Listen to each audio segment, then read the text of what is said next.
좀처럼 끝나지 않는 코로나 팬데믹 상황이 이어지고 있습니다. 이 같은 코로나가 일으킨 조용한 혁명 속에서 26가지 질문에 답하는 책, 코로나 예배 전쟁이 출간됐습니다. 이 밖에 품격 있는 신앙생활과 신앙 지식을 위한 신앙 논쟁 핵심 톡톡, 또 상실의 늪에서 오늘을 건져 올리는 애도일기, 슬픔을 쓰는 일 등을 소개합니다. 고석표 기자입니다. 목사 없이 예배하면 안 되나요? 예배 문제로 왜 정부와 투쟁하려고 하나요?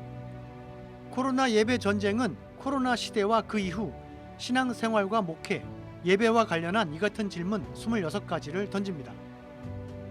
예배 전쟁이란 표현까지 사용한 이 책은 코로나 상황에서 혼란스러워하는 교인들과 목회자, 그리고 교회를 위한 26가지 질문에 대한 답을 3부에 걸쳐 제시합니다.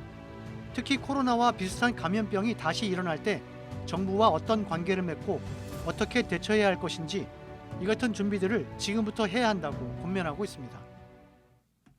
20세기 최고의 기독교 변증가라고 일컬어지는 레슬리 유 비긴의 선교적 교회론을 다룬 책입니다. 선교적 교회론의 출발점은 예수 그리스도의 복음이며, 복음은 우주적인 갱신이라는 궁극적인 목표를 향해 움직인다고 저자는 말합니다. 저자는 또 선교는 하나님의 선교와 교회의 선교를 구분해야 하며, 하나님의 선교, 즉 미시오 데이가 인간 중심주의가 침투해 있는 교회의 선교보다 우선권을 가진다고 힘주어 설명합니다. 장신대 교수인 저자는 예장통합교단지인 한국기독공보에 최근 2년간 연재한 교회사 속 신앙 논쟁을 쉽게 풀어서 소개합니다. 사순절에 소시지를 먹어도 되는지, 배교자가 베푼 성례가 효력이 있는지, 또 인간의 의지가 구원에 영향을 미치는지, 우리가 일상생활에서 궁금해하는 신앙 논쟁 24가지를 Q&A 형식으로 풀어냅니다.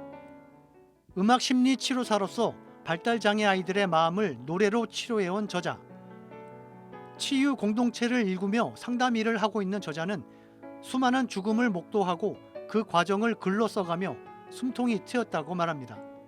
그러면서 인간의 고통은 손상된 자아 때문이 아니라 하나님과 이웃, 진정한 자신과의 연결이 끊어진 소외된 영혼에서 비롯된다고 강조합니다. 또 내 슬픔을 누군가의 슬픔에 잇댈 수 있는 것은 이미 내 안에 숨쉴 공간이 생겨났다는 증거라면서 연결은 치유의 증거라고 말합니다.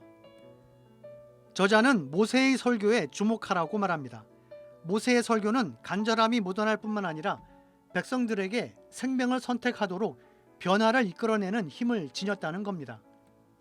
즉 세상과 동떨어져 있지 않다는 겁니다. 설교자는 고립된 지역의 어느 왜소한 신이 아니라 온 세상의 창조주이신 하나님을 설교해야 한다고 말합니다. CBS 뉴스 고석표입니다.